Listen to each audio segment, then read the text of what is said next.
नहमदुहु व नसल्ली अला रसूलिहिल करीम अम्मा बाद फ़अऊज़ु बिल्लाहि मिनश शैतानिर रजीम बिस्मिल्लाहिर रहमानिर रहीम। रात जी हम लाहौर से फैसलाबाद गए थे हमारे मोहतरम प्यारे भाई हकीम अब्दुल्ला साहब की खुसूसी दावत पर।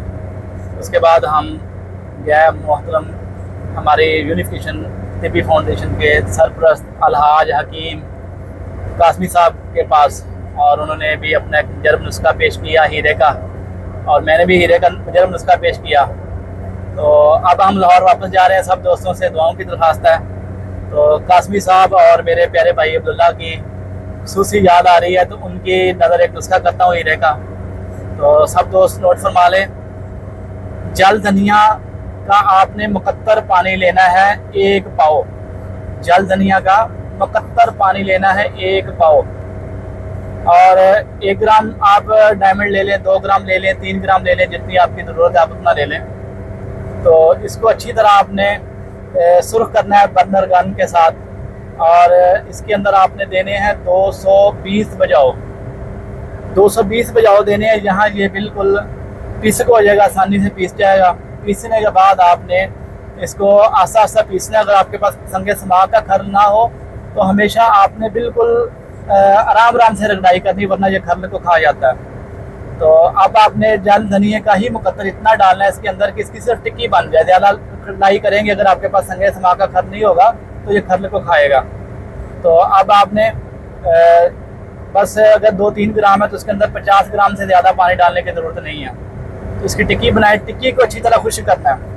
2 अहम पॉइंट नोट कर ले सब दोस्त। जब भी टिक्की बनाएं तो टिक्की को अच्छी तरह खुश्क करना है, और पानी किसी भी बूटी का इस्तेमाल करना है तो मुकद्दर फिल्टर शुदा पानी इस्तेमाल करना, वरना किसी भी आप कुश्ता कर रहे किसी भी चीज़ का उसके कलर में फ़र्क आएगा। तो ये अहम 2 पॉइंट है कि आपने अच्छी तरह पहले पानी मुकद्दर करना है, फ़िल्टर करना है, शफाफ पानी हो, और बेहतर यह है कि पानी को फाड़ के जो है उसका मुकद्दर लिया जाए तो वो ज़्यादा उम्दा होता है। तो अब ये मुकद्दर जो है आपने इसके अंदर खरल करके फिर टिक्की को खुश्क करना है। जो दोस्त टिक्की को खुश्क नहीं करते, टिक्की गिली रह जाती है तब कलर सही नहीं आता। तो आप इसको पैक करके 25-30 किलो की ओपलों की आग गड़े की दे दें तो ये बेहतरीन कुश्ता हो जाएगा। और इसकी मकदार खुराक है आधा चावल से लेकर 1 चावल तक। और दूसरी एक बात, मैं ये बहुत सारे दोस्तों के सवाल आते रहते हैं, बता दूं कि जब भी आप सिमियात के साथ डायमंड को बनाते हैं, जैसे इसके साथ दार चिकना लगाते हैं, सिमल फार लगाते हैं, या और कोई सिमी चीज़ लगाते हैं, तो उसकी वजह से जो है डायमंड जो है उसका मकदार खुराक भी कम हो जाती है और दूध घी की ज़रूरत भी ज़्यादा होती है। और मैं हमेशा कोशिश करता हूँ कि बगैर केमिकल के, बगैर तेज़ाब के, बगैर सिमियात के बूटी के अंदर कुश्ता करूँ। तो बूटी के अंदर कुश्ता करने की वजह से इसके जो फ़वाइद हैं वो तो बरकरार रहते हैं, लेकिन वो ज़्यादा दूध घी वाला मसला भी नहीं रहता, और इसके साथ उसकी डोज भी कुछ चावल आधा चावल देने से कोई टेंशन नहीं रहती। लेकिन ज़्यादा मुनासिब ये है कि आप इसको आगे चांदी के कुश्ते में मिला लें, ठीक है, सोने के कुश्ते में मिला लें, या आप इसको किसी खमीरा जात के अंदर ज़रूरत के मुताबिक, उम्र के मुताबिक, मौसम के मुताबिक ये दरका जात को सेट करना है, तबीब का काम होता है। तो ये मैं नुस्खा डेडिकेट कर रहा हूँ अलहाज हकीम नईम कासमी साहब, मेरे मोहतरम प्यारे भाई, और मेरे बहुत ही मोहसन छोटे भाई हकीम अब्दुल्ला।